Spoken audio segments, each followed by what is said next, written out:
Is a team that's been rising up in a lot of tournaments already.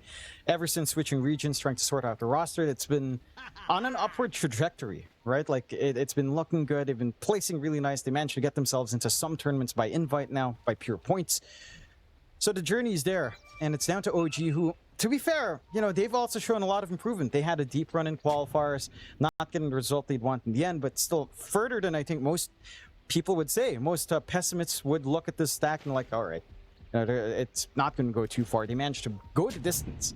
Now it's just about learning from those experiences, trying to, you know, close it out, because it feels like that's the one thing lacking for OG. I'm curious to see what Chad will go for. It does look like the standard Mask of Madness Echo Saber Harpoon sort of build up, as you would assume for the Pause 1. So you will have ways of trying to keep dragging heroes back into the Pit of Malice. And that's the one big thing for Aurora. I do like the draft overall, but playing into the pit in early game, depending on how aggressive OG is, can be kind of nightmarish, right? Like the Sven is easily kited, the Axe can get kited around in that area as well. That's the one leverage you have here for OG. Your AoE control is quite high if you connect all the dots together. All pans out. 90 runes. Bit of a fight here, it seems like. Aurora, they're going to move right into Shadow already, finding the big Pons 1 Underlord. And well, with the battle hunger, it's not going to be too hard to secure, as Toronto wanted the kill, but Mira will be the one to secure it himself from the Shaman. A little bit unfortunate there for the Axe, but who the hell cares? You secure first blood. You got the Pos 1 Underlord, and in fact, you might have another very soon. Kadaro going for a run. He's going to be okay. Though he's going to take a lot of, I was going to say a lot of damage. Probably not now that Toronto Tokyo has just left him alone. But at the very least, very nice start already for Aurora. And it is. It does cop quite a fair bit of damage, considering that Mir is just trading away and Kadar's completely cut off from running back to his lane.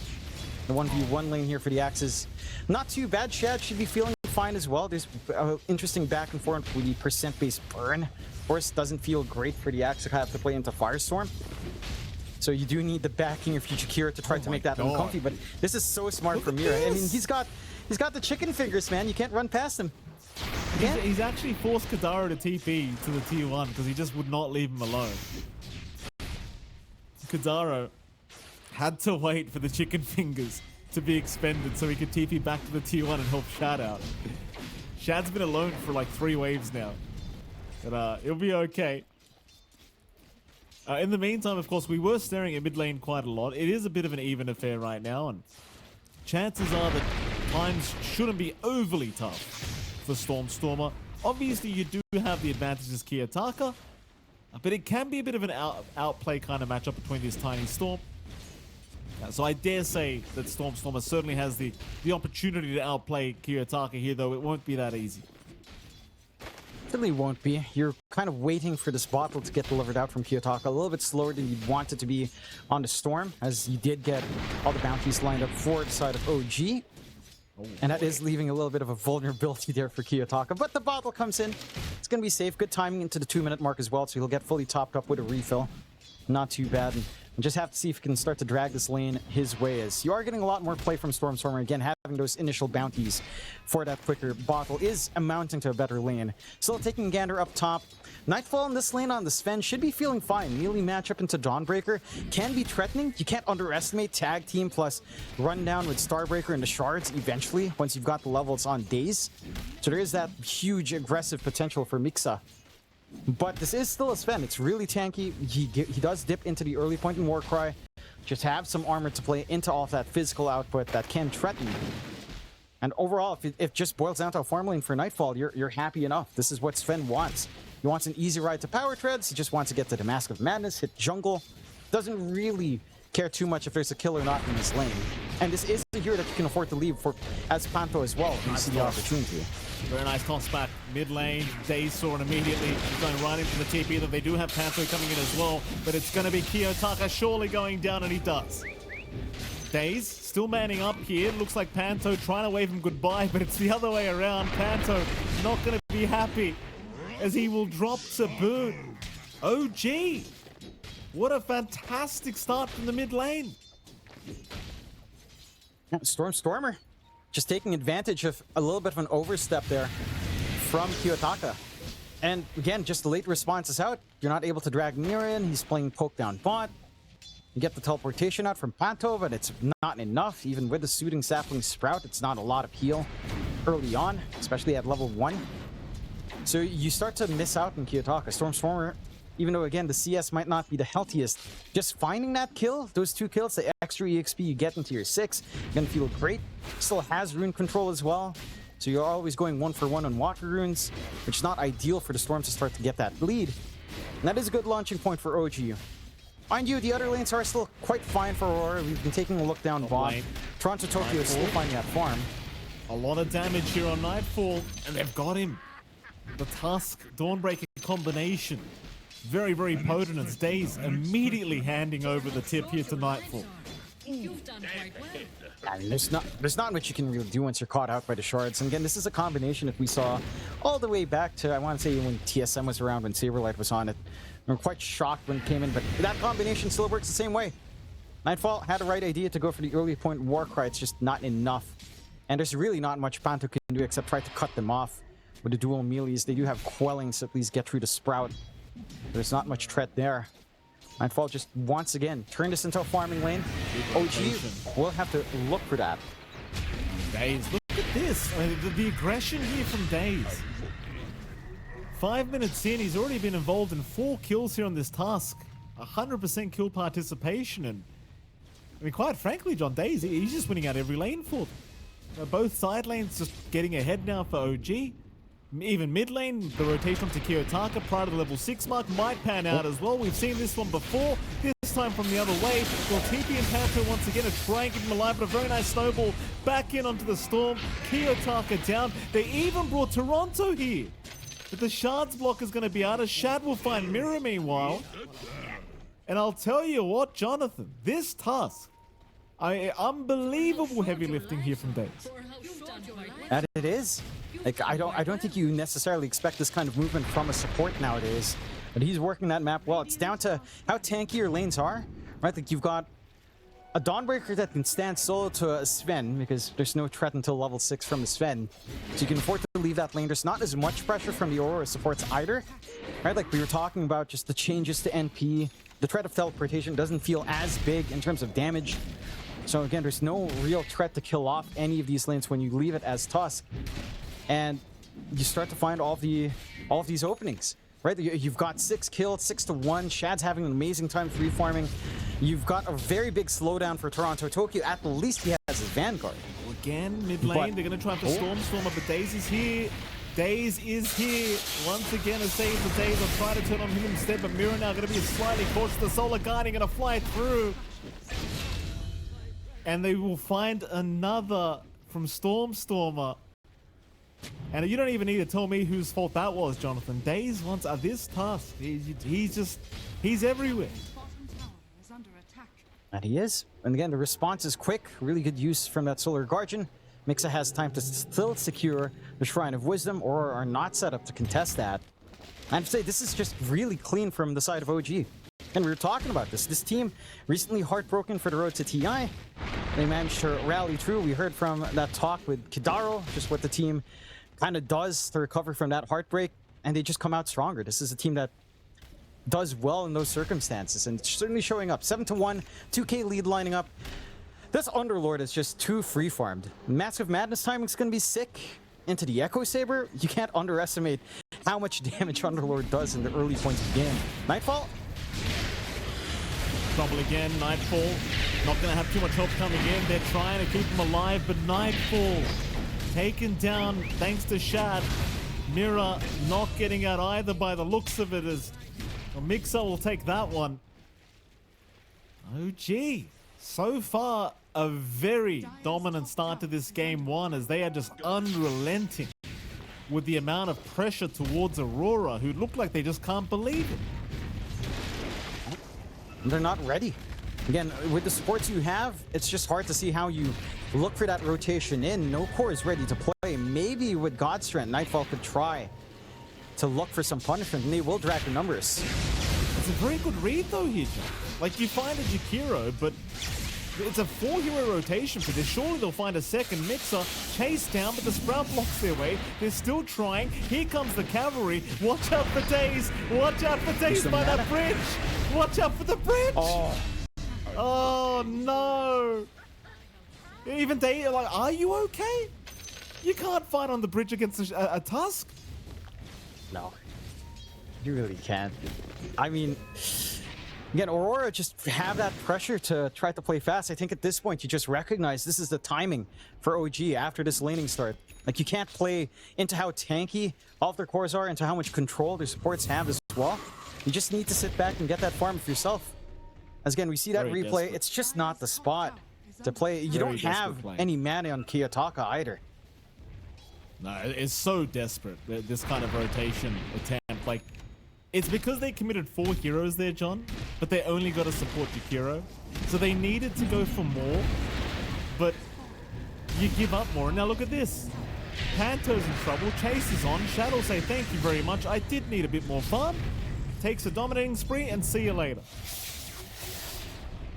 Mid lane. Stormer. I mean, he's not really taking that much damage on this Tiny John. This is such a strong start here for Storm. He's not really too scared of the Storm at the moment. Top lane, maybe they can at least find Mixer, but apparently not even that. No. Stormstormer again, zipped on. Pool. They're trying to fight. Stormstormer dropping low, gets the Soul Ring TP away. Both of them trying for the power rune at 10 minutes, but it will be picked up by Daze, who again is apparently just all over the place. That he is. You have to appreciate the vision game as well. Still looking for an opportunity down bot. Didn't want to make that angle work here somehow. Although in the triangle. I'm going to find a bit of a freebie here. Kadaro is trying to make it tough. In fact, he does get a nice ice path, but it won't be enough for Kiyotaka to be locked down. Though here comes Daze. Very awkward position by the staircase for Aurora. And so it will be a nice trade here as Daze, he's not done. He throws the blood grenade out, gets the Walrus Punch, and he's gonna set up for another. Well, look at that, Jonathan. I feel like I'm gonna be saying this man's name a lot. Daze. A man to remember. That he is. And again, all of OG playing off of his tempo so damn well. I think it's just ridiculous how much they're working this map, and you know, it's like they have the Nature's Prophet, right? It's like they're the ones just showing up to every lane, making all of these plays happen. It's been such a good swing. Even Shad, every time he has that Fiend's Gate joining in for those fights, goes back to farm, has a nice tempo lined up. 2k ahead at this point, at 11 minutes in as the Underlord. A menacing hero to have to play up against. So much damage coming in with that atrophy, with that reach you have with a cleave as well. It's not an easy time. You need to wait out until some initiation's available for you on Aurora, and that's tied into Toronto Tokyo with a blink. He is gunning for the Blade Mail first, and it's just so much more farm, which you don't have the map spaces to sustain when you've got a Storm and a Sven also playing farm here. It's very challenging right now for Aurora. They've just got to play the slow game, which is scary against this global strat of OG, especially with how fast Shad can farm with this this Demon's Reach facet. Definitely very intimidating right now for Aurora. Panto in the mid lane, chased down a little bit, but Stormer not going to see the angle once the Sprout does go down, but continues the chase anyway. He's going to see Kiyotaka as well. The Stormer, the thing for him is he doesn't really have any places to farm right now on the Tiny, so sure, you'd probably rather see him just rushing the Blink, which he is trying to do, but he'd rather do so via finding kills rather than sitting back and farming creeps, which I completely agree with in this scenario. Because I think when you've got an advantage like you've got for OG, the last thing you want to do is slow down. You really don't want to stop the moving train. Is Mira? No. Will be chased. Stormer just needs the vision and the reach for the Avalanche and will barely make it into the toss play. Doesn't quite have the damage on his own though. Oh, but a nice ice path. Kadaro right on the edge. Meanwhile, they even found Nightfall. Who cares about Mira? They got the Sven. Mira's still going. He's finally dead. Yeah, I mean, they're splitting this map so damn well on OG. Again, it's just having these options, Solar Guardian and Fiend's Gate, to get numbers advantage every single time. It's just so easy to be at the right spot at the right time if someone shows up. That's all you need here inside of an OG. And for Aurora, again, you have to somehow just play the farm game. Toronto Tokyo has been finding decent space. He's keeping parity with Stormer. Nightfall lagging a little bit further behind than you'd want the Sven to do, but still number 3 at least. As we will again see that replay. Just caught out. The moment you're spotted by anyone, it's just Fiend's Gate, Solar Guardian. That's it. There's no counterplay. You're just dead. You just don't have anything yet to play with on Aurora, and you have to try to mitigate those losses. If anyone has to die, at least make it the supports. Good ward game as well out from OG has been facilitating these plays quite nicely. And again, these timings they're reaching is sickening. Harpoon already done on Shad, SNY afterwards. This will be the blink up for Stormer. If they can secure here for the Tiny, they will. Blink is up immediately. Good timing as well here for Storm. One of the better timings for these mid-tiners we've been seeing. And I'll tell you what, this really is fantastic from OG. The performance is just too clean at the moment. Very, very clean. It is. I love seeing this. Just constant aggression. Again, they don't quite have Solar Guardian Fiend's Gate, but in a few seconds they can get on top with Daze here. Well, they're going to miss out on the Sven, but they won't mind Toronto either. The thing is, this Axe is so important to be able to make this comeback, and that's a very nice call with the Blade Mail out. It's just not enough yet. Toronto kind of showing you why he's so important for this comeback to happen.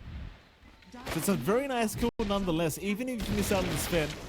Panto in the meantime also caught trying to run away here from Mixer. Probably not getting his way out of here, but we'll find out soon. And he's definitely not. A very nice kill here for the Dawnbreaker of Mixer. And as I was trying to say, John, unless Toronto, in fact, hold that thought, because Kiyotaka, bottom lane, almost also dropping as Stormer barely misses out, but he has a tree throw. He's just waiting. He'll throw it, and it's not going to be it. What I was trying to say, John, before all this action continued, is it's very important that Toronto Tokyo has space to get this blink, because there's no comeback without it. No. It's down to the Axe. It's down to those blink calls. OG should understand that very well as well. Again, Nightfall. They don't have the numbers this time, though. They don't have the numbers here on OG. Maybe they've gone too far. They have got Mixer completely surrounded, and he will drop. Nightfall finally getting a bit of revenge on the Sven. That's a massive kill to just find for free. Something OG has to be a little bit disciplined about. He was still trying to hunt the Sven, just seeing if he can snipe him with an avalanche toss combo, but doesn't see him. And it seems like the rest of Aurora, they are kind of... Ooh, Stormer again. Oh. We'll run into the Storm. Kiyotaka, he'll avoid the avalanche. Not sure what the game plan is here for our Tiny, but he does have Shad there, who's trying to deal with the Shaman. Mirror going to be able to get out thanks to the Sister's Shroud. One of those broken neutral items I've ever seen. And nobody will die. If you're Aurora, that's exactly what you want. Look at Kiyotaka farming aggressively, taking space where you can. He just TP'd as well. He just TP'd and Daze was just sitting there in Invis. Right on top of him. I mean, that's just what can you do, right? Like, you don't expect it. You get punished. At least, again, it's just your supports. You'll take it on Aurora. At least it's not Toronto Tokyo. The blink's inching closer here. You're getting some space out for Nightfall. That kill catapults him back up in net worth. Still 3k behind, 3 to 2k behind, but you know, you're finding some of that build-up that you want here on the side of Aurora. He's low on mana. Kiyotaka. He's low on mana. He's got a Soul Ring available with a mana drought. They're waiting for Kadaro, though, who's got the Ice Path ready. Oh, look at the teamwork here, John. Look at the teamwork. Kadaro just doesn't reveal himself, waits by the north, and they even think there must be a ward there somewhere, but that just was not the case. Oh. Why do you have the opening for Roche as well, but out the trap with Stormfrank to steal? You do have damage with Shad, mind you. He has a lot of atrophy bonus damage on hand at the moment. This does not take too long. Look at a cleave. Look at that beautiful creation. Yeah, don't get close to that Roshan pit, boys. It ain't safe. Maybe this is an ability Roshan should have. Like, why can't Roshan cleave like that? Bottom? I would accept it. Stormer, big avalanche toss combination onto 2, but he's a bit too early to the party right now. His team was not ready. No Fiend's Gate either yet on Shad, but he'll have it in 9 seconds. He'll continue the chase, hoping for a release mirror. Oh, that's a nice toss back. Stormer. Unrelenting on this Tiny. You've done quite well. I'll upgrade my list, John. Update my list. Akashi and Storm. They're the 2 Tiny players that are allowed to pick the heroes. List is updated. Yeah, and Storm is making it look so damn good. Up top, I don't think you win that one, Kiyotaka. No, you don't. Not right now, you don't. Maybe ever. Don't even try that crap again. No, Shad is way too tanky, and that is also a core issue here for Aurora. There's no one to easily snipe for Kiyotaka. You jump the supports. Maybe you could take care of Kidara if he's isolated by himself, but he hasn't been, at least anywhere vulnerable recently. You go for Daze. He's got the Snowball. He's got some punch back. Wherever Daze is, it feels like that's where OG's looking. They're looking for this Tusk to go hunting, to get their Fiend's Gate, to get their Solar Guardian on top every single time. Again, for Aurora, the best thing coming out from these past few minutes is that their cores aren't dying. You do have that blink already on Toronto Tokyo, so you have some initiation to play with. It's just a matter of trying to find an angle. Heck, you're almost close to Kiyotaka's own full BKB as well. Just a little bit further away from that recipe goal. Timing. I think with the blink up on the Axe, they could think about defending this tier 2 top. They do glyph it. It's really hard to make this choice for Aurora, because unless you find the perfect team fight, that blink call could just end up getting you killed anyway. But at the same time, I feel like if you're... Nightfall? Uh-oh. Nightfall. In a bit of danger. Gets the BKB. Here comes the cavalry, but the Fiend's Gate was there. Nightfall. He's not looking healthy. He needs to get up. The toss is in from our Tiny Stormer. Ain't missing nothing. And sadly, Jonathan, this is your blink reveal. This is it. Mixer on its up. Was. OG. Man. I mean, they're giving up nothing. Nothing. No. I really appreciate how OG's playing the small. They're doing all the small things right. Like when they're engaging onto Toronto Tokyo, a little bit of a step back from Mixa to make sure he's not caught in the call. They go back in. Like, they're so smart. OG's just playing so damn smart. I mean, this is Aurora we're talking about. This is not some pushover team that doesn't get to lands. This is a team that, got themselves directly into one big tournament. They qualify into a TI as well. And again, only dropping to 1 game. OG, they're crushing them. You saw the odds at the start before the draft started, John. It was 5-1. Pretty. I mean, 5-1's a lot. Top lane. Here we go, Aurora. Let's see if they can take this fight. Shad's gonna have a gander. Nice TP away there from Kiyotaka, realizing, I don't really want to be here. We've seen this before. Kiyotaka's not had the greatest of games himself on the Storm, and in fairness, there is quite a lot of lockdown here for the Storm Spirit in this game 1. But he's got no damage on the Storm. He's gone for a BKB just to try and survive these fights. Meanwhile, mid lane, Nightfall might be forced to use his own soon, but he will not. They will take the Tormentor. Kidara with the free shards now on the Jakiro. And Fiend's Gate, it is back up in 3 seconds. So Stormer can just go again. And he wants to. He knows Kiyotaka's down bottom. Avalanche is off the mark though, but he gets a Yule Scepter. Surely not enough though. Kiyotaka will be able to zip away. So remaining on the high ground though, keeping up the vision. So they will get a BKB usage out of Kiyotaka. That's about it though. That was his 9-second charge, to be fair, however. I think that's pretty worthwhile. Again, just once the Storm drags down to 6, he's not going to be feeling great playing into these tanky heroes. You need as much duration as possible. Aurora will try to smoke up. They know there's a little bit of a split up here. Aegis up for 35 more seconds here for Shad. Can they buy enough time? In fact, never mind. Immediate TP from Shad. Very good game sense. There was no vision to scout that out. He just knew that they were missing too long. And that really stinks if you're Aurora, because OG are now smoked up, and it seems like they know exactly where Aurora went. They're going to run right into Panto or Kiyotaka, but they'll see Panto first. A freebie here for Stormer. 6-0-8 is the scoreline for the mid-tiny. And still, just no pressure for OG. Just relax. No. Don't you know? Yeah. Don't take it easy, but don't get too excited either. You're definitely in a pretty big advantage right now as mid lane, Kiyotaka being chased. Meanwhile, the Fiends get dropped bottom, but we are going to see our Shaman of Mirror leave mid. They are looking for a call, perhaps onto Dusk or rather Daze, but a nice 2 kill, or rather blink away. They do jump in now with a 3-man call from Toronto, but it doesn't matter. It doesn't matter. They haven't got the follow-up to it. Oh, Panto down. I mean, Shad is just huge now. He's huge, Sean. oh yeah. He's hitting for 700 damage per right click.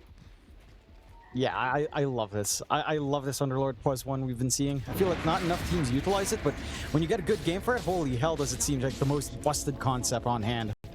This is too much free damage. This is not tied into cooldowns, it's not tied into anything. You just farm, you get a kill on the support, you get this huge injection of damage, and you're free to go. And it has so much good late game control as well.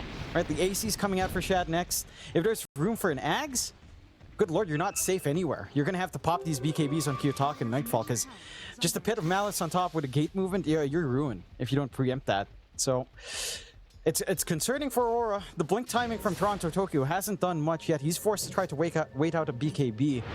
You've got some farm coming in for Nightfall, going into his own BKB with a Daedalus now. Already having at least the Mask of Madness Echo Saber with his own, again, BKB and Chrysalis. But even that just doesn't feel enough. Again, I was talking about OG having a damage issue. Right now, it's Aurora that has a severe damage issue. There's not enough in Nightfall. You are ultra tanky on OG as well. And I don't know how you rectify that. It feels like for Aurora, the best thing you can hope for is trying to snipe, again, some squishier supports. Probably just try to look for Kidaro if at all possible, but again, they're not giving any opportunities. And if you do commit, you have to watch the gate and Solar Guardian. There's always an opportunity to counter initiate if you overcommit on Aurora. All Mira is doing now is just trying to push in. Where's Shaman still stuck at level 9, just trying to take a tower by himself here. Oh, Panto. Caught with his pants down here, John. Mira also being chased, but Panto's the one that's probably dead. Meanwhile, though, Kiyotaka's starting to find the other side of the map, apparently trying to go after Kidaro, but can't even do that right now, as they just can't even do with the Jakiro. Surely they jump him again. I mean, Kidaro is still there. He'll run right into Toronto, Tokyo. And this time they've got it. But a Solar Guardian and the turnaround now. OG say nothing comes for free in our game. Nothing. But here comes Nightfall. A big cleave as well. Nightfall, he'll find Daze at least. And he's got Shad on top. Oh, that is a lot of gold for Nightfall. Oh, that's what they needed. Just an overextension out from OG, getting caught in that cliff, trying to chase down Kiyotaka. And they couldn't keep up with Daze. You know, they couldn't keep up with all of the snowballs coming in. Good cliff position for Kiyotaka. And finally some punishment out in favor of Aurora. A huge gold swing going the way of the Sven, going the way of Aurora overall. 3K in total for Aurora off of that. Now, misplay from OG. And Aurora, it's not enough to really give you full confidence, but you are seeing some angles in. You can't afford that overly clumped up nature of these fights into Nightfall with the damage he's got. And the full Daedalus wasn't up either just yet. It's going to be up in a few hundred gold as we can, again, take a look at that replay. They had the angles out, but they overcommit for that chase on Kiyotaka. They see him in such low mana, but the patience from Nightfall to look at that angle, just much too much. And that's the way you do it. You have to lure them in on Aurora, and they lured them in perfectly that time around. Well, it certainly did. Aurora showing signs of life here in this game 1. And I'll tell you what, Nightfall. Sure, he had the perfect lineup, that team fight for the cleave, but I mean, Nightfall now full Daedalus up. He's second in net worth on the Sven, and he showed us last team fight. He's certainly got the goods in the damage department now, and that was without the Daedalus. That was just a Chrysalis last time. So I wonder if OG. I still think they need to be somewhat unrelenting with their own draft. They got to keep going. But now you've got this kind of concern of, what if Nightfall turns on us? What if he finds a nice angle again? Because it just takes a few hits with that God Strength and things just turn so quickly. Speaking of damage, by the way, John Kiyotaka, we were talking about how he had no damage earlier because he had to go for a BKB. Now he's got a full Parasmara. Imagine that. Yeah. He's got some play on hand again. That kill, those kills that came out there for Aurora, just giving a massive cash injection for Aurora. Could try to play now. They've smoked up. They've got everything off cooldown. Showing on mid. OG might be tempted to try to play in. They're trying to bait with that illusion. Stormer. Not going to get what he... Or did he get what he wanted? They're chasing him. In they go. Looks like they do find a Jakiro first off, thanks to the zip in from Kiyotaka. Like he'll go after the Tiny next, but here comes the Fiends get to try and bring Shad in. They'll try for Kiyotaka first. Kiyotaka, though, pretty damn healthy. The Pit of Malice, it's pretty nice. Shard drop as well, but here comes Nightfall. Oh, can he deal with Shad, though? Oh, Shad! Who do you think you're throwing hands with, Nightfall? Oh my! So it's like fighting your older brother there, John. Shad's like, are you sure? Are you sure about this? Never mind what I said, by the way. I thought Nightfall had more damage at this point. Apparently not enough for Shad. I thought he would, but again, you're running into a maxed out Atrophy Aura, losing quite a fair bit of your base damage with the talent as well. Like, it is devastating. And they were playing that fight pretty smart in Aurora, trying to bait them out, but when the gate comes in, you hold that ground, and you did manage to get the control on Shad for the moment, but yeah, not fun for Nightfall. Oh my God. Losing a ton of damage, even with a God Strength. It's just a counteraction, right? Like, it's Sven into Underlord. Atrophy Aura versus God Strength. With Atrophy, the way it works, it's just, you basically counteract God Strength almost. To a certain extent. You mitigate that by a huge degree.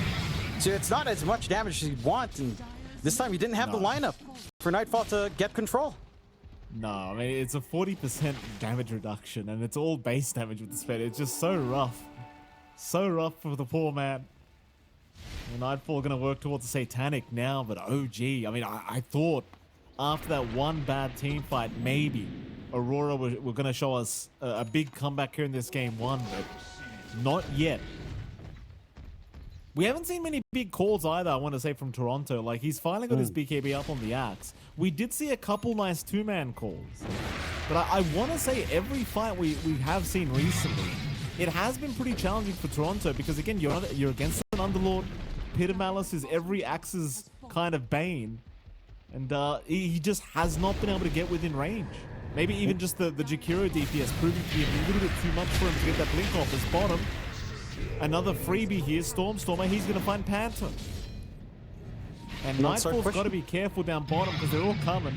Or at least Shad is. Here comes Daze as well. They could try for a cheeky kill if Nightfall was still around, but he does lead into the mid lane instead. Look at this damage. Look at the damage. Oh my God. Ice Frog, have some shame. What's wrong with you? Whose idea was this? Have a bit of shame. Oh, it's so funny. Oh, it's so funny. I love Underlord. This year is so good. Look at that. I mean, look, if you recall, like 3 years ago or so, when it was Underlord Raid Pack, I would rather have this, Mike. Wouldn't you? Of course. There you go. That's the counter argument. You could compare anything to Wraith Pact, and I'd tell you I'd prefer the anything. Trust me, anything. That's why, if you can't have the damage mitigation with Atrophy plus Wraith Pack, you're gonna have this. A huge amount of right click with Atrophy. That's it, Mike. That's a trade-off. And it's a trade-off I'm willing to take. You know, maybe Underlord, that's one more thing, right? We were discussing these sneaky heroes that are slowly coming in. We've had a little bit of that Underlord creep in, even from, like, say, DL26, right? It was a hero that was being picked there. It was being picked in qualifiers. But not many teams have mastered that. Shad is showing us why. This hero is a menace. It's so dumb. It's so dumb. I've seen it so many times, and every single time I still have the same reaction. Like, what is this garbage? Nightfall, he might be asking the same question, John. Nightfall's in trouble. BKB pops, God Strength is there, but it's nothing. It means nothing. Daze just gives him the uppercut. See you later. Knocks him right out of the ring. You might want to call it. I'm being straight up here, John. They might want to call this game one. It's too much. Yeah, Nightfall just died to what I believe was a Tusker Walrus punch at the end. It's just, what's he meant to do? Not much. And you know what? Shad wasn't even instantly into that fight this time around. You know, that was the ideal initiation for Aurora. It's still just not enough output. Even Stormer doesn't melt to that reflect damage on the blade mail. Mid-rack set to go. Aurora 37-8. No one, I don't think, would have thought about this. Again, you looked at those odds earlier from 1xBet. This is not what the crowd was expecting either. And OG show is why they're the king of mentally bouncing back from, you know, rough results. Again, the qualifiers weren't great, but they're good here. I think it must be so me. far. I'm the common denominator. Every time I cast, they seem to pull out this magic because we do go into the storm. Kiyotaka gonna go down. Tell me I'm wrong. Every time we cast OG, they play like it's TI again. I swear to every time. Here we go, top lane. Shut up, John. Chad, he's gonna get shackled up. Peter Malice is down. Panto in trouble. Panto dealing with Daze at the moment, is going to survive. Daze now in danger, gets called up by Toronto, but they can't even deal with the Tusk. Finally they will, but Chad, look at this Unlord just run everyone down. Oh, Mirror's going to barely be alright.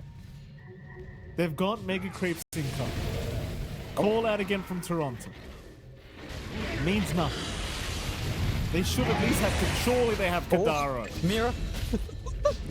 Mira's gonna die. Katara.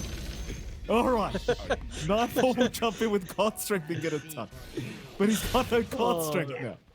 No. I mean, you can just come back if you want as OG. They could. They'll hang back. They'll play a little bit more farm here. And get that build up 39-10, 22k lead. Happy death time for Aurora. Oh, I love a rough game so far. I mean, look, if you can find the angle somehow with Nightfall, if you can take these fights piecemeal, yes, John, you can't do this, can't do that, but yeah, if you isolate them somehow one by one, like you're kind of getting isolated on Aurora, that's your way back. I don't see it happening anytime soon. Tier 2s are still up, even if you take a full win, with buybacks being quite okay right now for OG. I know what you can do. Aurora, they have to work a miracle out, Mikey, and for OG, well, they just have to keep trucking on. Full Abyssal Blade out now for Shad, going for a Swift Blink afterwards. He's feeling great on this Underlord. Has the additional root duration as well at 25 now. I mean, yeah, I don't know. Like this, you know, it's like Sven saying, or you know, a team saying we have Sven at home. And their Sven at home is Underlord, but it's actually better. It's actually better. Yeah. Yes, it is. Yes, it is. Chad? Gonna show himself down bottom. I mean, again, they're not out of the game yet here, John. Aurora, they're holding out. Megas are up, but they don't care. In goes the call. Problem is the Warriors punch immediately out because Daze had it right clicked anyway. And, well, they're going to get him. They do take down Daze. It's a good start now as Aurora. They're going to chase for more. Looking for Storm on that Tiny. Solar Guardian to fight through. Will make life very challenging now as Mixer trying to go after Mira on the Shaman. Will ignore him, but they've got Nightfall. Oh. Nightfall again. He'll barely survive the Satanic. It has been popped. It'll give him a secondary chance as they do find Mixer. It's a good fight so far for Aurora. They've got 2 for 1. They'll find a 3 for 1 now. Stormer is down. Nightfall can finally get to work. They'll take down a 4. Aurora, though, gotta watch out for those T4 towers, boys. Nightfall will jump in. Yeah. I mean, that's the ideal circumstance we're looking for, right? They come in piecemeal on OG. One by one, they drip in. And one by one, it kind of falls a little bit apart for them as they maybe play overconfidently in that area of control, do get punished, or get to hang on. That's a 5k gold swing in favor of Aurora, so they're getting somewhere, Mikey. Nightfall, he's got something in mind, going for a Divine Rapier after the Swift Blink. So we'll see again. It's just a very staggered out initiation, right? They don't get caught in Solar Guardian. Yeah, you get a good pit out, you're getting some good focus fire from Shad, but you are getting just cut off by Toronto, Tokyo, and you're not able to follow through and getting that window of opportunity onto Nightfall, and he gets that reset from the Satanic, and again, you're just split apart at that point for OG. Very well played out to Aurora, in buying themselves some time. They need that, I would say, 2 times over, or 1 time over if they get Roche here. Are they actually going to make a comeback? Because I think once he has the, like, Nightfall with the Divine's actually kind of scary. He's going to have a swift link up, which is pretty scary in and of itself. They're up against Megas, so chances are pretty low, but we've seen bigger comebacks. Hell, we saw OG make bigger comebacks, John. They should know of all people. Yeah. They should know. Yeah. I wonder how No Tail's feeling watching this one. Might be a little bit... I wouldn't say it's nail biting yet. If they lose the next one, that's when you get really nervous, I think. The next fight in Tarosh is definitely what sets that tone. Find Panto. He's trying to just farm away, but it is space and given for the team. Try to work that map, get some vision down as well. And really good setups coming out from Mira to actually watch that top jungle. And the Ags now getting more utility out from Aurora to get that hold, like the AoE Vortex on hand. This Roche, you have to be a little bit careful on OG, because this is where it can all go wrong with, say, a call and a big electric Vortex. Yeah, and Roshan roars to let him know. He's going to show off the AoE Vortex now. Walrus Punch, though. Kiyotaka, he gets the BKB, but not like this. He'll get the Zip TP. He's all right. He's all right. He's got time to get back here, I think, but Roshan's going down pretty quick. And it seems like the rest of Aurora, they kind of just let this one go. Storm is actually looking for Nightfall here. Nightfall down bottom. He's not expecting it. The Fiend's Gate will come in as well. He'll try to BKB, but the Solar Guardian gonna land right on top of his head. Nightfall. He needs to man fight this one out, but he's got no targets. He's just a sitting duck. Oh, he's got no buyback, John. He's got no buyback. Oh. Yeah, he brought out the Megas, John. It's pretty hard to defend without him. No. He's your damage. I don't think you have enough without your Sven, without Nightfall. I mean, you have some poke. Maybe the Blink Call is going to be nice from Toronto, but without the right clicks from Sven, this is a tough one to watch. And it's not like you're close to buyback. He bought out that full Swift Blink, take a risk. Yeah. I know it's going to take a miracle. Again, if Aurora maybe breaks them apart one by one, it's going to take a lot longer without the Sven, but perhaps it's tough. Gonna be. I don't see it. It's got to be like a vortex into a big call or something. But you need this Sven. You need the. I don't see the damage. Where's the damage going to come from? Well, here it comes. Lord. You've got Stormstormer coming in. There's your big call out, but the damage output surely not going to be there. It's Toronto getting annihilated by Shad. Absolutely destroyed. Tier 4 towers going down. They'll try one last time. They'll get the Aegis of Shad. He couldn't give a crap. You're still lacking damage without Nightfall. They haven't got it. Ancient exposed now. The Vortex in from the back. They're still trying. Kiyotaka at least trying for a Jakiro. He can't get it though. The Solar Guardian's there. Meanwhile, Shad finding the Shaman. They will take him down. Kiyotaka in trouble. 10 more seconds here for the Sven, but it's 10 more seconds too long as they're onto the Ancient again. GG is called. OG, they will take game one against the... Kiyotaka has that start, man. This is insane. And for the viewers that haven't seen the Shards Batrider with the Arsonist, I mean, it won't look good at the start, but once you get that Shards up with a Witch's Blade or whatever the hell else he wants, it gets pretty dumb how much damage this Batrider can deal. It's pretty dumb. I like it. It's beautiful. Ice Frog's finest creation. He's going to be the scaling damage as well, Kiyotaka. There's no way Batrider's making it to any game at TI. I'm telling you right now. It can't happen. The heroes, unless it gets nerfed, it's too damn strong. Yeah, I think we have like 3 heroes that I think are just always going to be banned. As in fact, I can see it happening here in Wallachia. It's going to be Undying, DP, and Batrider. These 3 are just going to be banned every time, for sure. Yeah. And maybe you can sneak Shadow Shaman in. It's probably lower priority as teams want to try to pick it up. But those 3 for sure aren't sliding through. They've just had too much impact. And we'll see. Again, this game looks pretty well set for Kiyotaka. Just needs to kind of get that ball rolling here. Oh, Daze. He'll get into that Shadow Realm. He'll be okay. Chase will be on for a little bit. Panto just going to continue the harassment, but obviously no kill attempt here really, as they do get a 3-for-1 on the bounties to start for the side of Aurora, so a better start for them this game around. And we do get the pleasure of seeing those Lycan Wolves from Shad being ultra annoying. Toronto's lost so much HP already down to this bottom lane. he'll be okay, but this is actually going to be the most disgusting lane for this Magnus, man. What's he meant to do?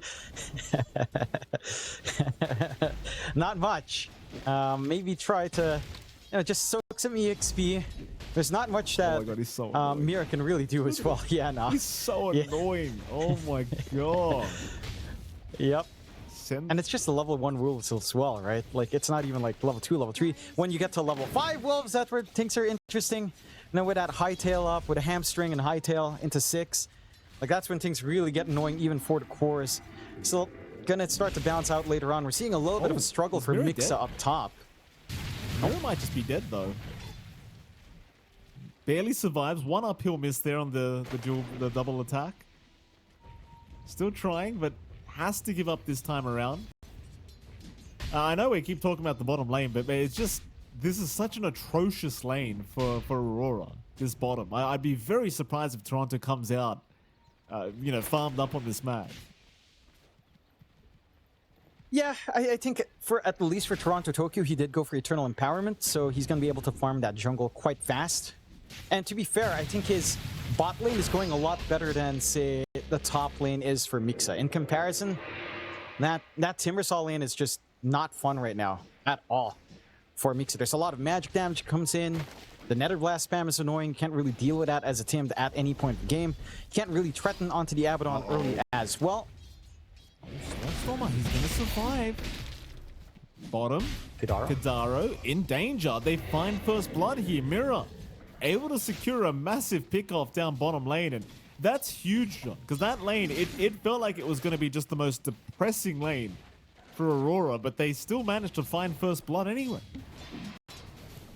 I think it's the difference in how much laning presence you have. Sure, you're feeling uncomfy, but you're still getting the pulse back, right? You're not being contested too hard. You're getting the lane equilibrium towards your own tower, so there's some free space to soak. There's the threat of skewer back as well. Makes it a little bit hard to just constantly run at Toronto Tokyo. Again, you take this context of this bot lane with a comparison to top, where it's a nightmare right now for Mixa. He's not really able to apply pressure. He's forced to go for the chain reactive armor just to sustain up top. They're trying to pull consistently with Daze. That's all they can do. As Panto's putting in a lot of work to just make it annoying with the blast and with the potential chase down, with a Curse of Avernus along with a Withering Mist. It's a lot of healing reduction early for Mixa, which you kind of hate to play up against as a Timbersaw, right? You're relying on reactive to maintain laning presence. So in that context, I mean, this is a much better time for Toronto. This top lane being slown for the Tim, a delayed Kaya timing, it's going to feel awful for OG, and that's, we were talking about this Timbersaw having to pick up the pace. It doesn't feel like this is the kind of game where you can get that done. Just very smart overall from Aurora with the last pick Pugna to counteract this. Oh, Daze in danger. And he does get taken down. A nice orthotic shield out from Nightfall to finish the job as they're trying to trade here on Mixa, but Mixa, he can't keep going. And this is the big difference between game 1 and 2 is Aurora. They're winning every single lane, apart from maybe the bottom, but even that's an actual pretty even affair for Toronto. So unlike last game where you saw OG win out all 3 lanes thanks to the Tusk of Days, so far it's a really great start for Aurora this time around. So pretty different story from game 1. And it's going to be a slower ramp up for OG. Maybe a little bit of a quicker one from Aurora. Just because, again, they've got ways to play fast with that Batrider here from Kiyotaka, who has had a splendid mid. They're trying bot again. They are. Skillback was there, but Mira, he's actually the one in danger here as they will chase him down with the Wolves and Shad. Mira's going to try and continue fighting back. Gets a treant, or rather a tree down with the Tango. They'll continue on to Kadaro. Kadaro still alive as Mira finally will go down. It's a 1-for-1 trade as the Wolves will continue on to Panto. And Shad, he wants to see if he can keep this going. I don't think they'll have quite enough though. Maybe once those level 5 Wolves are up, you can start to play these real shenanigans, but not yet. Just a 1-for-1 trade. And it is. I think that's the one thing as well when you're kind of running the safe lane Lycan, you do have to get some points in the Feral Impulse, so you lack out and say maxing out just the Howl and some Wolves. You're not going to be able to kind of just rush that for that impact. At least you do open up some space top, although you are still set to be aggressive. They sure are. They're going to go on Daze here top lane, and Daze doesn't really have many ways to play out. He'll go down. The chain missing from Mixa as well. Not going to make things too comfortable for him. Nightfall gives him another tap on the backside on his way out. Aurora again just uncontested at the very least this top lane. They are well and truly having the best start they could ask for Nightfall, and well, you've got to be happy about that. Not just for Nightfall, of course. Again, the mid lane's just a complete washout now from Kiyotaka. 27-5, sure, you're not too far behind in CS here for Stormer, but you're not really getting aggressive angles. He has to walk back as the power rune spawning in as well. So a freebie for Kiyotaka. A haste rune would just lead to an instant kill anywhere on the map. That is something to watch out for. A regen rune. Skewer away Toronto. He's still going to die. They will indeed find a regen rune mid lane for Kiyotaka, so it's not all doom and gloom for Aurora. Toronto certainly being focused quite heavily now as they will try pressuring with the siege creep at the 5-minute mark. And I mean, you do have a Lycan after all. You can get some pretty decent damage off onto this tier 1 tower with your Jakiro. Toronto is going to TP back in to try and defend. Wave out, but the push, maybe it gets stopped. And it looks like, no, they're just going to tank it. The creep wave's coming. They're just going to tank it. Keep the siege creep alive. No need to back. In fact, now Storm's here.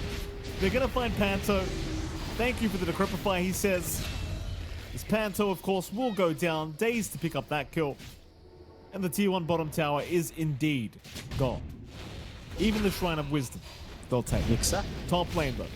Chase on to Mixer. No way out for the Timber. He will die.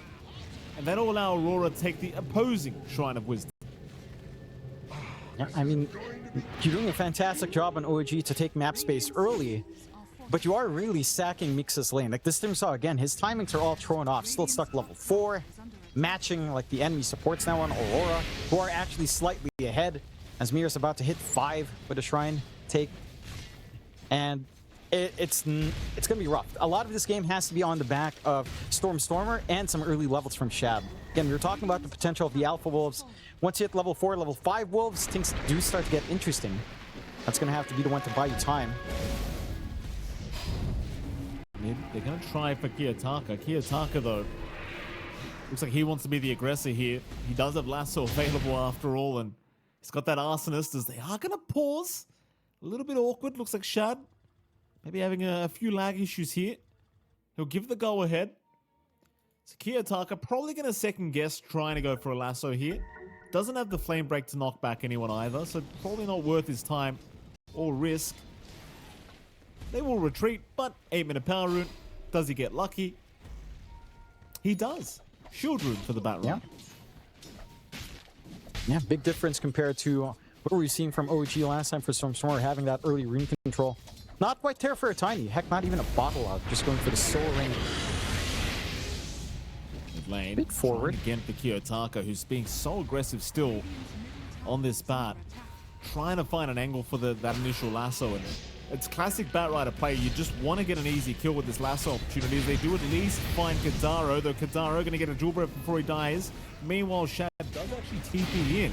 He's got a wolf form, but they've still got lasso here. Shad, he'll break the distance, though he'll make the gap. As Kiyotaka could be in a bit of danger. He'll micro the wolves on top. They'll decrep up Kiyotaka, chasing down the Lycan.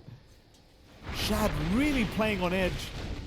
His avalanche toss is going to be up, but the shield rune keeps him alive. Stormer, he can't get the damage off. Now the shackles to lock down the Tiny. Shad has to come back in. The Curse Grab to lock down the bat, but they'll chase down the Shaman instead. Mirror, he's still going to make it out though as Kiyotaka turning back around another time. Just this shield rune making it so he's just so tanky. And Days will be left behind as Aurora. They'll get away with murder. They will, but for OG, I think the blessing in disguise there is that you actually have a lane to play for mix-up, right? Like this Timbersaw actually can just run the solo lane up against Nightfall, try to soak. There's a huge level deficit still running there. You are at least trying to recover a much stronger start for Aurora as we're going out of the laning phase now. All three cores in a very good point on farm. Shad kind of bisecting that just a little bit, right at number 3 on the Lycan. You are seeing some of the shortcomings of going for the Alpha Wolves in this game, right? Like, Shad's early presence with Shapeshift isn't actually that high without the super-powered Wolves up. Now, they're not chasing at max speed, they don't get the bonus critical strike either. You just lack some damage until levels are up. Chase on a Kadaro, but the ice path makes it a little bit challenging to go for the lasso opportunity. In fact, never mind the lasso, he was just trying to chase him down. It was on cooldown anyway, that lasso. So nothing coming out for Kiyotaka. He'll find an Arcane Rune instead. Like you said, Shad, not really ready up until those wolves are maxed out to get involved and be a menace. He is going for the armlet build, by the way, on the Lycan, so not looking to go any kind of long distance items yet. Just going for the armlet to be able to fight with his team where necessary. Of course, Nightfall is remaining completely uncontested on the Abaddon while all this is happening, John. Unsurprisingly, nobody wanting to deal with the Abaddon at the moment. And, well, that's quite scary because Nightfall, he's already 300 gold away from the full Radiance being up. Which is kind of terrifying if you're OG. But mid lane, this could be terrifying for Aurora. Toss back on Panto. Panto will die. Kiyotaka and Mira, though, they're going to smoke up. They know the Lycan's down bottom. Toronto's there with an RP ready. Be a very easy committal if Shad does move in for the RP once again. Meanwhile, though, Avalanche is out. Stormstormer cutting off the smoke rotation. Kiyotaka now being chased down with the Bedlam out from our Willow, but he wants to try and escape, as it seems like Kiyotaka more than happy to take the life of Daze. Meanwhile, Stormstormer, though, looking to move back in as here comes the wolf form from our Lycan Shad right onto the bat, but there's your RP committed. Toronto gonna save the day for his Batriders. Will just skewer him back by the Roshan pit, forcing Shad to run. They will at least secure the life of Mira. Shad, still in danger, does make his way up. Kiyotaka, though, continuing the chase. Could at least try for a Jakiro play. But no, thinks better of it. That'll be the end of that. He would at least have a nice amp damage rune for himself on his way out for the bat, so still happy days here for Kiyotaka. And like I said, John, this whole time, while Shad's running around, Nightfall's been farming. Now Nightfall's chasing him down. And he might actually have a kill here, I think. Oh, boy. Yeah, he's got it. Shad will die. Oh, boy. And that's not a good sign if you're an OG fan. And it isn't. 6-9. Nice scoreline out for Aurora. Finding an angle out, though. Certainly, Kiyotaka, he'd be a big deal, but they get him into that ethereal form with the Decrepify, so Kiyotaka's not dying yet. Maybe soon, though, as they do try to move in again with this tiny, but Stormstormer is going to burn alive. Kiyotaka. Oh, he's off to a fantastic start this bat, John. And we've seen how stupid they can get as the levels and farm do come up. He's already got the Dragonlance going. Like, I get real afraid as the farm keeps coming for Kiyotaka, because this bat at some point he's just going to be uncontestable. Move on to Pano. The Wolves should get the job done eventually. And they will. Shad with a kill. I'm a little bit surprised Shad didn't just go all in for the Summon Wolves. And he has to go back for the Feral Impulse. That's just the leveling restriction back-to-back skills, but he does need those higher level wolves. You're still not seeing the full impact yet. There you go. Level 5 wolves up. They've got the hamstring. Lane. Here we go. Chase is on. These are still level 4 wolves chasing down this Shaman, by the way, as they are going to pick up Daze. Daze unable to get the Terrorize off. Nightfall, again, has the Radiance up now, and he's the scariest man on the map at the moment, by far. And OG, stuck between a rock and a hard place right now. Don't really have any kind of gameplay they can make, as Toronto jumping in with his new blink up, trying to go for a quick kill into the Timber, not able to find it though. Here comes Nightfall. They'll jump Kadaro immediately, and it's already a mega kill streak for Nightfall. 5-0-2 on the Abaddon, completely uncontested. Right into the tier 2 top tower. And this almost feels like Aurora trying to prove a point, John. Yep. They're going quick. That they are. Again, their lineup doesn't need to hang back and farm, although they could easily do that as well. But why would you? You have so much to play with. I mean, Nightfall still has borrowed time. There's no threat for him dying anytime soon.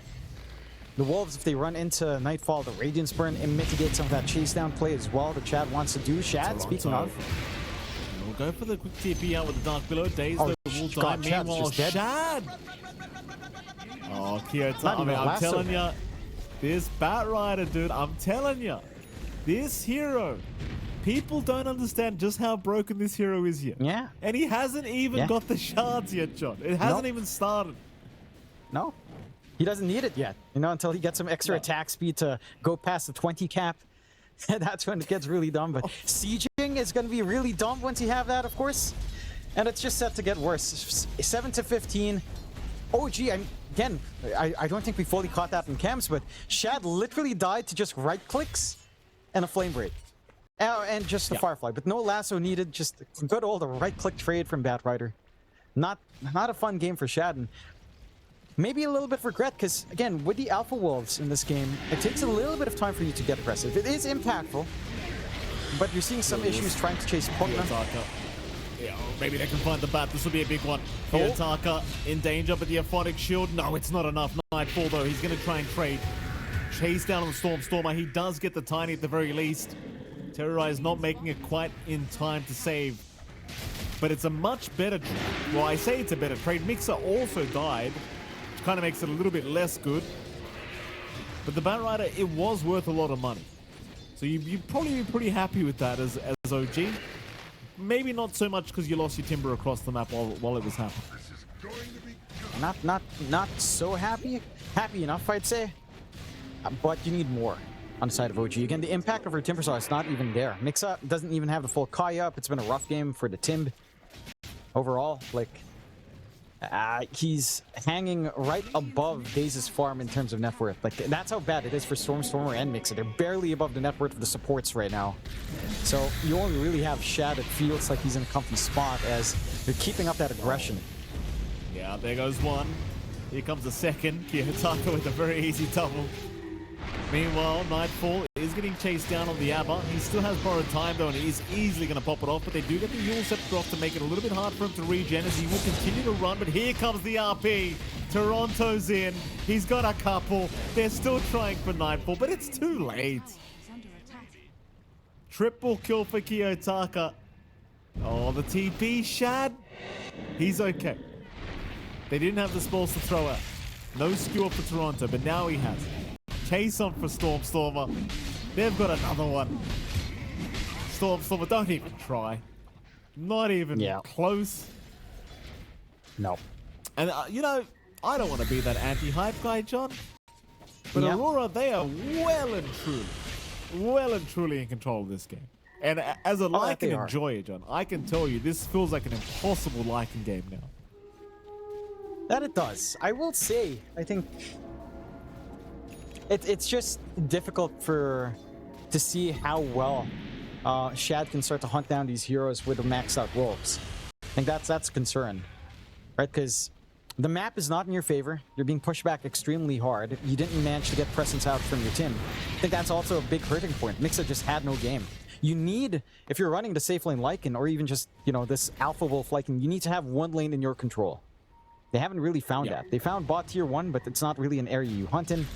Top tier 1 still standing, very healthy as well. You lose your mid too fast. So trying to pick off the supports just doesn't feel easy for Shad whatsoever. Yeah, run, Shad. Shad, run. Get out of there, Shad. Now, does this look balanced to you, ladies and gentlemen? Does this look fair? It doesn't look fair to you. Shad's still going to be alive. Surely not for long, though, as they do take him down. Kiyotaka, no fear in the world. Has lasso, by the way, because he just doesn't need a pop it against this Lycan. There goes another double kill for Kiyotaka. Why not a triple Kiyotaka? Why do we stop at 2? Let's make it 3. Give it him. Oh, he doesn't need it. No, they won't. He doesn't need it. Batrider.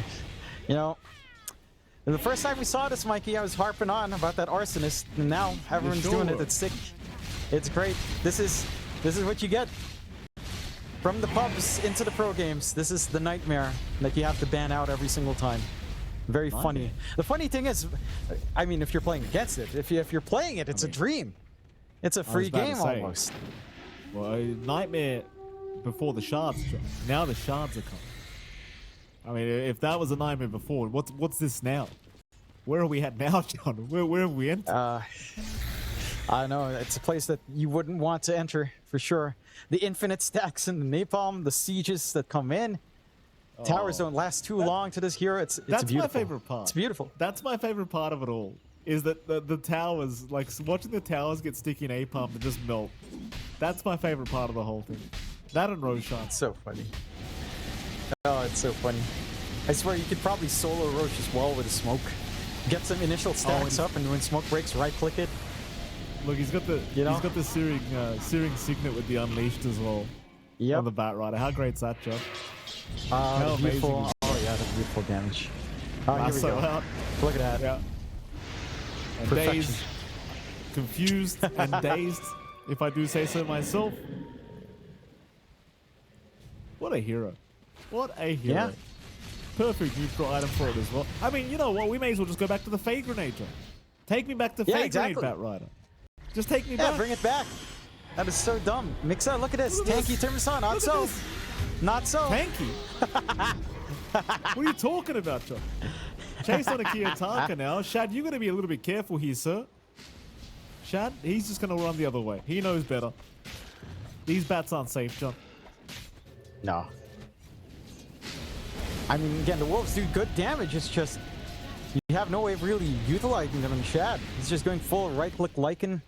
You might have been better off with Pack Leader again, just because There we it go. feels better to play right-click Lycan with that. Look at this. What's Roshan here? happening? Oh yeah. How great? Yeah, no. How great is this? Look, more than 20 stacks. I want to mouse over There that you go. damage at 21, 210 bonus, 230 bonus, 260 bonus, 270 bonus. What an amazing hero. 31 stacks. 300 Roshan bonus. still happening. OG are trying to get to Roshan. It's still happening. It's 45 stacks now on Roshan. He's taking a lot of damage. He's done 500 extra damage from this Bat Rider. Big jump in Stormstormer, though. yes! Stormstorm has He got did the it! Aegis. Stormstorm has got the Aegis. Oh, but he's been RP'd. He's been RP'd. It doesn't look good anyway. Kataro and Mixer, they're both down. Stormstorm are trying to get Mirror. He's not going to get that either. Well, that was a little bit anticlimactic, wasn't it, John? That it was. But hey, they got that Shad. move in Chad. No, you This can't one, man Big fight John. this Chad. No, you can't. You can't, Chad. You can't. No. This is the best No. hero. This is the best hero. It I'm is. telling- GG. Yeah, I agree. I Yeah, agree. no, Thank good. you, OG. Yeah, Oh, they that's don't, fine. OG's not. They know. They know it's over. It's Yeah. over. I mean, look, quite frankly, I think Shad wanted to call it literally like 8 minutes ago. This Yep. Lycan game was over. Lycan's just one of those heroes. It works or it doesn't. And when it doesn't, it really doesn't. That it doesn't. I feel like, Scary. and It, I mean, yeah. you know, It's very scary. running. It really is. Running an Abaddon, a melee matchup into it's just not going to feel great. Like if you stick around, you know, you've got the Degen Aura running, omnipresent as well with how it works. Just more damage comes out when you do toss the hammer out. Not going to be too fun of a game for Mixa, and we saw what happens to Mixa when he has a rough time. Last game he was completely sacked and had no impact. If his Abba goes off to a slow start here, could be the same result if they're not too careful on OG. I certainly agree. The one thing with this last big troll as well, like, he's going to win the laning phase, or at least he should win the laning phase pretty easily. The combination of Troll and Jakiro is pretty devastating laning-wise. And I do think it's a good troll game. Against, say, Omni, Ember, you know, all these heroes, they don't exactly like the troll. But it can also kind of work the other way, John. Like, you've got Guardian Angel and Omni Knight. Troll doesn't necessarily enjoy not being able to do any physical damage for that amount of time. Could kind of work against you. Here we go. They're going to see Nightfall themselves. A lot of heroes here. He will go right into the repel. Not quite the skill you'd want, but who the hell cares? He won't feed first blood. Yeah, I think that's actually a pretty decent win for OG considering. Forcing out Repel level 1, it's a long cooldown. You're going to have a pretty decent level 1 lane to play here for Mixa. So you don't have to worry about the Purification spam or the Hammer of Purity coming out when you come into CS. And that actually gives you, again, that crucial timing to at least hit level 2 here on the Abyss. So a pretty nice forced movement out from OG. Let's see if they can kind of capitalize on it. We are taking a look at that mid lane, of course. We've got Stormstormer up against Kiyotaka on the Storm Spirit versus Ember Spirit matchup. And this is a Chain Gang Ember, so You should expect max out Flame Guard, going for a 1-1-3 build here on the Ember. There's it's still a pretty nice lane for Stormer, but chances are you're not going to completely bully out Kiyotaka, as once the Flame Guard goes up, more shield up, shouldn't be too worried about the magical damage from Stormer. So a manageable back and forth should still be better for the Storm, of course, overall. And Kiyotaka should, again, find a way to play this lane once he hits level 3. With level 2 Flame Guard up, does at least maintain parity there for the Storm. Let's see if Stormer can get more. And this is a better lane for Stormer than it was in Game 2. Not quite as menacing as his Game 1 for sure. This one's a lot more even. More even in Game 1 at the very least, but still rougher for Kiyotaka. Oh, Mira lost the creep wave. Mira lost that creep wave. Very nice defense here from Kadaro. Toronto's trying to skip anyway. Skip the creep wave altogether. Lane shenanigans all over the place with all these creeps. Look how much Shad's got now. Shad's going to be very happy on that troll. Just a bunch of creeps for the troll Waller to enjoy for himself. Meanwhile, top, Panto dropping low, trying to go after a kill for Daze. And Daze, well, he's looking like he's not making it out. Panto securing first blood on the bat right. Nice easy chase down. You're not quite connected when Mixa to try to get the Aphotic Shield off, so find that opportunity. Nightfall does go for Purification at level 2, so again, no threat with a Hammer of Purity, but Purification alone is quite a fair bit of damage in trading. Again, we are seeing shenanigans still going on. The bot lane is going a lot better for Shadow, and with that initial pull failing, you don't have any CS on Toronto Tokyo. Having to drag this creep wave all the way back will finally get some farm and EXP for himself, but a slow start in the offlane is kind of painful down bot. More painful than I would say up top. You are still getting some presence out for Mixa. You are still getting EXP and some gold buildup. But this bot lane is pretty damn slow for Aurora. And with a Riki on hand, that's just not exactly what you'd want to see. As again, these two heroes are very reliant on EXP to really get going. Just no presence whatsoever. Really good job done by OG to contest every single time. Well, it is. Chad's still having a fantastic time down bottom, and well, this is the one thing that the Troll really excels in again. The laning stage for the Troll Warlord, never really that hard. It's a very strong laning heroes. They are trying to move into Toronto Tokyo now. Jump in from Mira. They're not actually trying to go for any kind of kills. They are keeping Toronto very uncomfortable though on the Dark Siege. He's only got 3 CS thus far on said Dark Siege. Mind you, obviously it will probably start to escalate once he hits that level 3. But it's, yeah, it's been pretty uncomfortable. And by the time he hits 3, it looks like Shad's going to hit level 4. Yeah. It's just going to get harder to try to run down that timing with a double level 2 Iron Shell, which you do have available in Toronto Tokyo. Level 3 is up, as you mentioned. Daze. Aphotic Shield's going to save Daze's life. Panto, he's just such a menace. Like this support power rider with sticky napalm spam. It's just so much damage for poor old Daze, and he just can't do anything as the Coddle right now. No. You really can't. I mean, you could at least try to blinding light him away, but the cooldown's fairly long. You don't have the smoothest chakra connection here with Mixa on hand. I do appreciate Nightfall did, again, just kind of go into Purification. Still no Hammer of Purity. Just looking to win out the trades. Ensure that he's always healthy, always has a way to back up his bat if it starts to drop low. And just play the safe farm game anyhow. Oof. Daze. Aphotic Shield gonna buy him some time. How much is the question, and not enough is the answer, Jonathan. Is Panto gonna be... I don't know if you can chase this. This is scary for Mixa if he's not too cautious. Because Panto's gonna turn on him. Just like this. He will be able to look to escape and does make it out. Playing a little bit on edge here is Panto.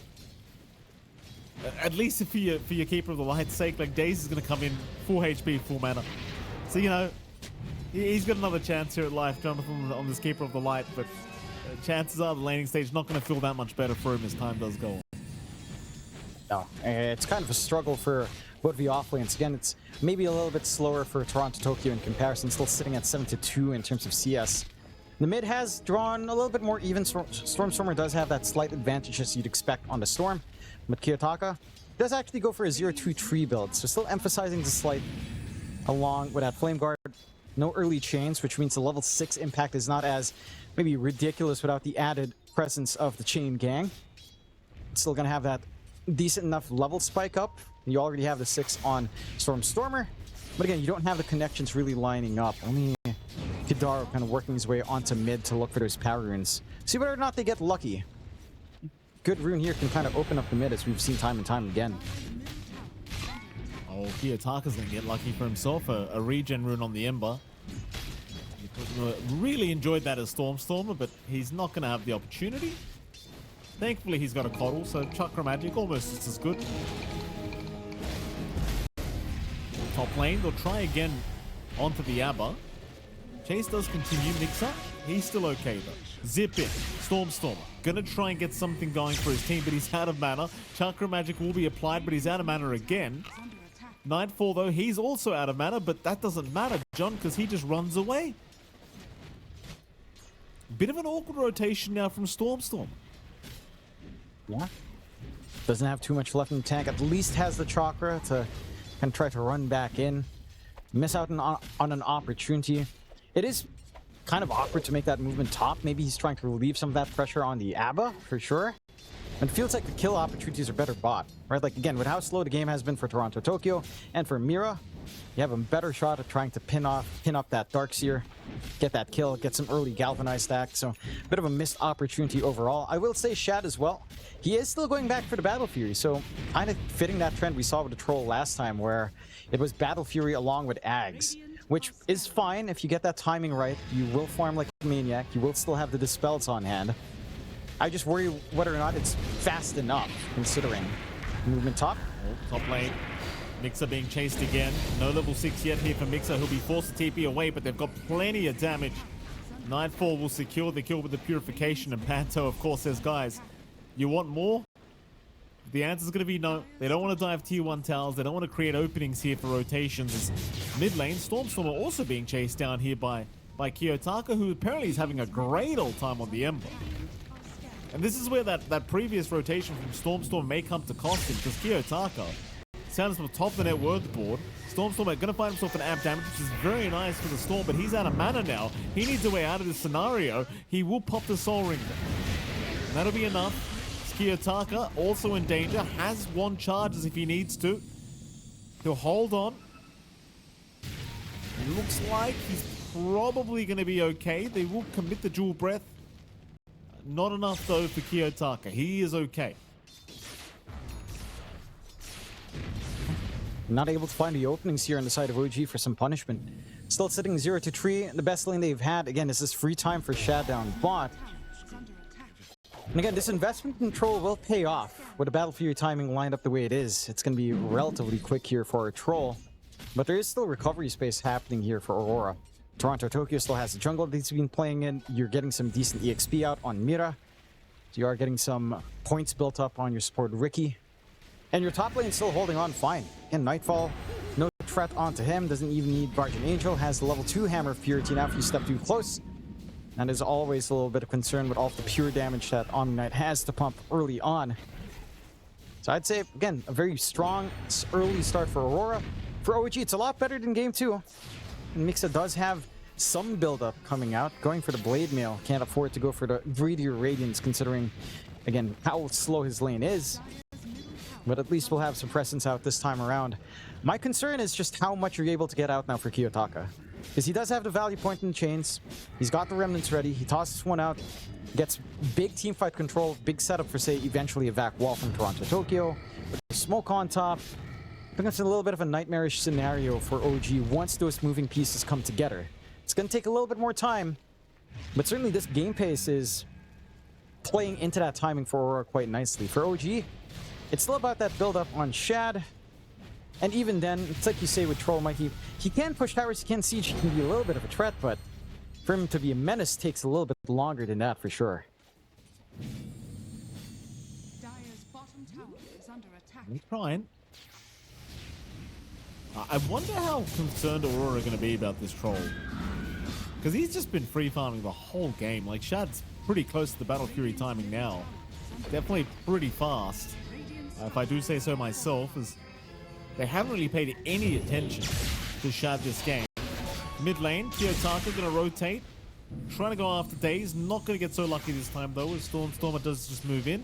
But that tier 1 mid tower is going down pretty damn quickly thanks to this 10-minute siege creep timing, as they will move in again. Chains out. Stormer getting silenced as well.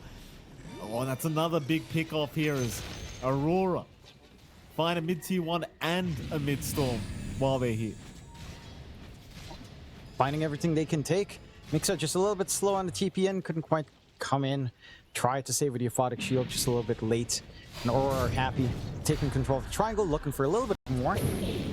They are. Mixa not going to get chained. Neither will Daze. Thing is, they can't really do anything about Kiyotaka and the gang. Radiant's top tower is under attack. And the big positive right now for OG is obviously still the fact that Shad is completely ignored on this Troll Warlord and has the full Battle Fury on the Courier as we speak. So there is that going for you, but it really doesn't feel like Aurora are at all concerned about this pick, this Troll Warlord here. Radiant's Mid? bottom tower In is fact, under attack. it was mid, but he'll be okay. The borrowed time does pop. Kiyotaka unable to finish the kill. Not quite. Mirror keeping track, can't really look for the pick off. Getting a lot of value from the Ricky, not enough sentries to watch Mirror's rotations. Again, wall has been dropped early. Toronto trying to turn this one as they get the silence again here with Mirror.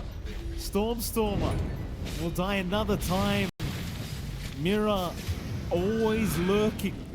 Kadara will also drop Aurora, taking a very easy 2-0 fight. Dire's bottom tower is And I mean, this Ricky, these support Rickies, John, they can be terrifying as is. But oh, Mirror, he has made life already pretty damn challenging for our mid-storm. And he is. Again, just not Radiant's courier. giving any angles out. You're going to have to try to work into a BKB at that point. It's still a long ways to go until that happens for Stormer, of course. And it just all goes back to this investment on Shad. It's all for Shad to get the Battle Fury Yags. Mind you, again, that timing's pretty damn good. But you're not even playing into all of those issues anyway. You're not having to deal with Guardian Angel, and you're not having to deal with Repel.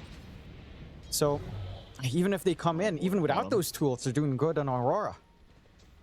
Nightfall's going to get spotted rotating down bottom, but Kiyotaka's also here, and I do believe they saw Shad there for a second, so they'll jump in with the chains out. Shad, he does have Battle Trance if he is allowed to pop it. Probably he was silenced, but he's going to get it off now, trying to fight this one out, but can they kite him? Kiyotaka in danger, actually somehow survives thanks to the lasso. The lasso of Panto, it came in just in the nick of time. Kiyotaka, he was one hit away from dying. He'll go down anyway to Mixa. The chase does continue though. Kataro able to survive a little bit longer, but not for that much longer as he's down a boot. At least Mixa is proving to be a little bit scary, but how scary is the question? Borrowed time is now popped and they might just go back in. Why not? Well, almost getting destroyed by the Illuminate, but not quite. They'll make it out. They'll take down Daze while they're at it. And it's a 4-for-1 trade in favor of Aurora. that is. Mir's just running around with the Iron Shell poking onto Mixa. Should realize, of course, that the little aphotic shield HP was draining down, and a 1-10 start. Aurora already onto the double digits, 4K up. Is under attack. Again, for OG, it feels like all their hopes and dreams are on Shad to deliver the goods with the Troll. The Ags is 1 start. I feel like it also has to be a BKB almost on this Troll. It comes in, maybe with a shard as well. Kiyotaka, just so aggressive. Kiyotaka, nice easy one on the Katara. Tips out from Panto as well as Kiyotaka now really starting to heat up on this Ember. Shad gonna know he's around because he saw the remnant fly out of the triangle. Now gonna try and start with Stormer. You don't have the worry of the Riku right now. Mira, he's across the map, but it doesn't really matter because you don't have the lockdown either for Kiyotaka. It's like, yeah, you survived, but you're not really getting anything for all this trouble. And this could be the story of the game for OG if this keeps up, is just the kind ability in the lockdown of Aurora. Like, it's just, they don't have that on OGs. Now the chase continues for Mixa. Mixa will try and turn a little bit onto Mirror, but again, can't do much. And to make matters worse, John, Nightfall's got the full Radiance up now. Radiant's bottom tower. Yeah, he's got that early presence out now on the Omni Knight. The mischance gonna feel really awkward for a Troll up top. They're moving in. Ice Path macro has been dropped. It's not really doing too much work yet. They'll try for Mirror, but a nice swing strike away. Stormstormer wants to keep going, but I think he has to be a little bit cautious. Because Aurora, they might try to turn with a couple rotations. Right now for OG, they are lacking just a little bit of damage on their end of things. They'll get a T1 tower though, and it seems like they should be okay as Mirror going to get spotted by Daze. Daze can't do much about it. They are still recalling more people in though.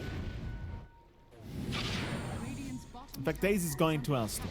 Never mind. It's keeping them topped up, keeping that gas tank full. 111 or 111 right now for Aurora. 5k advantage being worked out. Even have the blink up on Anto, so initiation is lining up. And for OG, it just doesn't feel like they have a clean angle of attack just yet. I look at Nightfall just running in with that Radiance. No concern. Has the value point in Guardian Angel now. Killing them off not going to be easy. Shad. Ice Path is decent, but Shad is just getting deleted. Just deleted, Jonathan, as they also find Kazaro. Daze now getting a tip. That's not very nice from Panto. Daze will get the tip here on the Coddle, and it's a 2-for-0 trade again from Aurora. A very one-sided affair.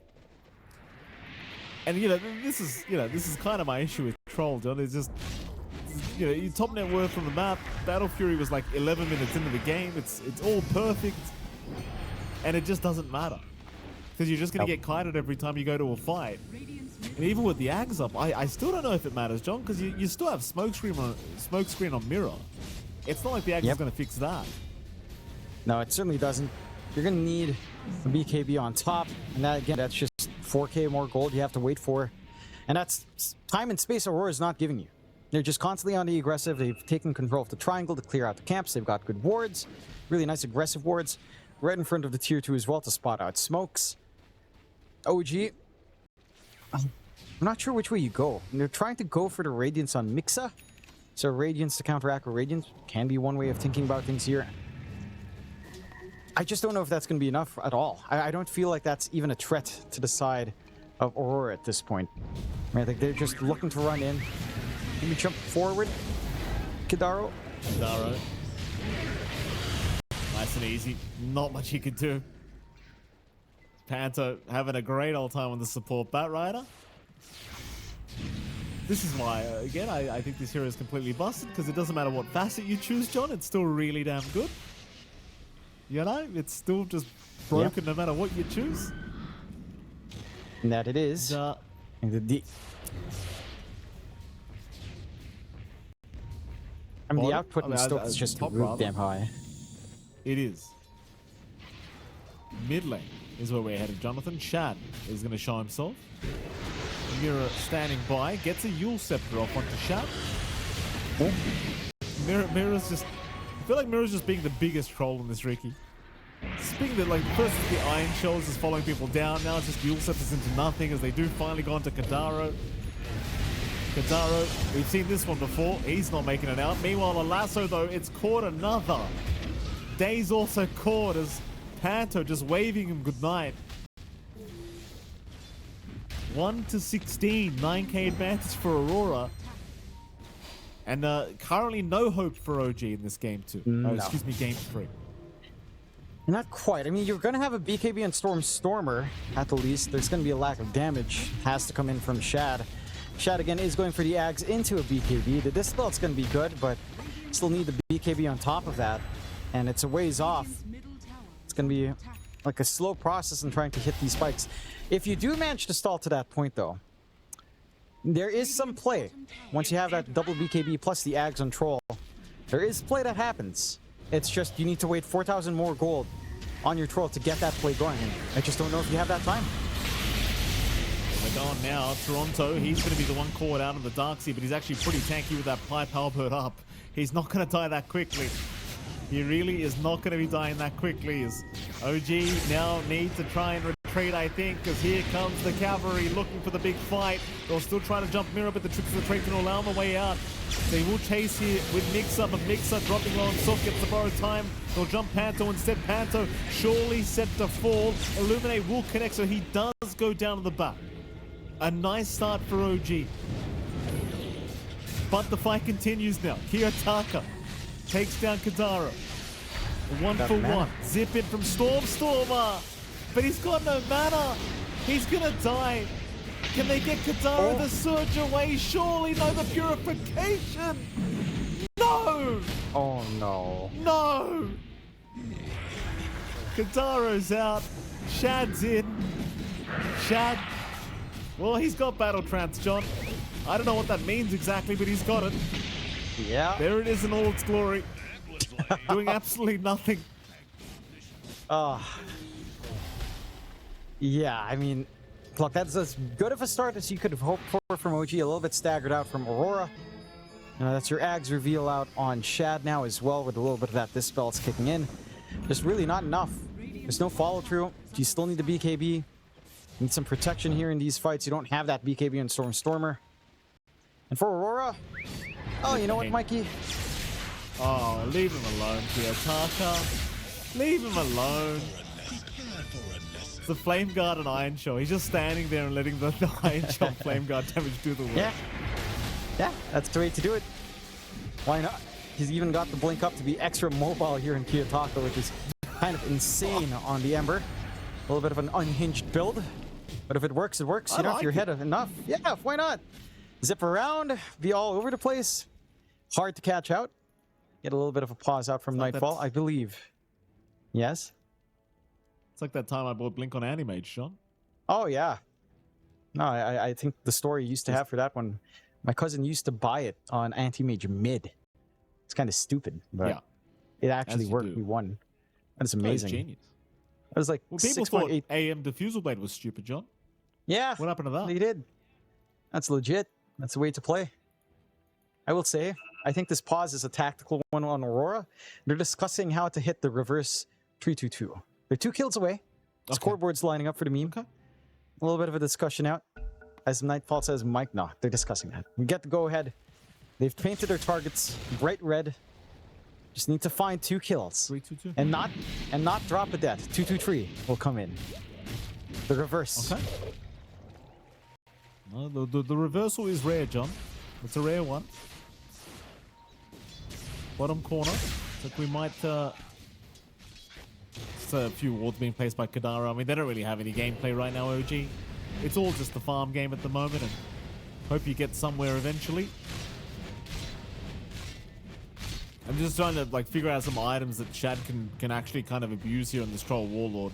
Obviously, the BKB is going to be very effective for the Troll, assuming he gets the chance to pop it with all the lockdown that Aurora have been providing. But even with the BKB, I just don't... This hero, it's always the same. He pops Battle Trance, he gets kited, and then nothing happens. It always feels the same. I wish they would change Battle Trance. Just change it. Nobody likes the spell. Get rid of it. Yeah. See if they find a kill. Here we go. Jump in. Kiyotaka with his blink daggers in, John. He did use the blink, by the way. Quick go, Shad. Lassoed up. Battle Trance. Yeah, there it is. They'll drop the wall as well, John. Look at that, Jonathan. Look at all the damage. Look at all the damage. Oh, we got it. What a great hero. I mean, it is. Oh, beautiful boy. 2-2-3 scoreline. Or happy. I mean, Kiyotaka's just running in through tier trees. Who cares? Look at that. High five.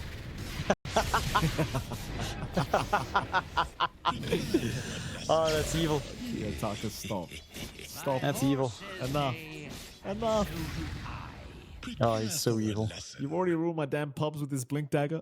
Nightfall, do you need a microphone? Is that necessary at this point, sir? Is it necessary, Nightfall? Well, probably not. I know what you can do on OG at this point. Riki Shard is up, so untargetable it's there now. Not that it's a big factor anyhow. We're not really seeing Mixa get in position to try to get Aphotic Shields off. So it's just a little bit of a bonus out for Mir in this game. OG And they have one BKB up. You are about 2,400 gold away from Shads.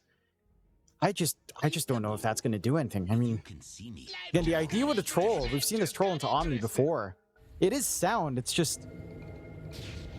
It's not enough in a vacuum. And your supporting elements around this troll just have not hit their strides. Let's say. Blink up for Mira now, even more mobility coming in for the Ricky. So much vision, and you can only have so much sentries in the game. Only so much.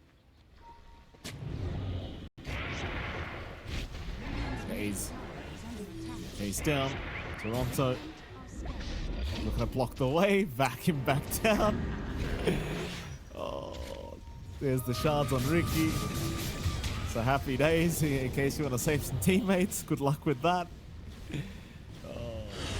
This is the part where the Abaddon just feels useless now, John, because you can't even afford to shoot your teammates anymore. It's just... It's debilitating. Look at this. Nightfall's just chasing him down. They've got him too, by the way. Mixer's caught. The Degenera won't let him escape. That damage. And Nightfall... the damage.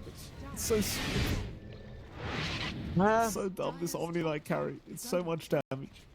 Yeah, you gotta love Omnipresent. 20% damage amp for free. Just like that. Free real estate. 325 Shad. We'll get recalled back at the least. Won't be in a dangerous part of the map for too long. But it's 3 to 25. 25 minutes in. 18k up now for Aurora. For OG. And I'm trying to look past this BKB, but I don't see anything. Maybe if you can get more damage or say... I don't know, like I'm trying to think. It's a bit late for Diffusal. You get a freebie for Kiyotaka again. Sniping away at Kidaro. Too late for Diffusal on Shad after the BKB. Crystal is Daedalus, sure, but I don't know if it even feels good enough. You know, it's like... It doesn't feel like it would be. It's just a hard game. What's the game more like it is Shad. Shad is caught. Yeah, hard's one word and impossible's another, John. Yep. I think I prefer my word. It's looking pretty hard. 19k advantage now from Aurora. Top lane, Toronto's just watching Mixer.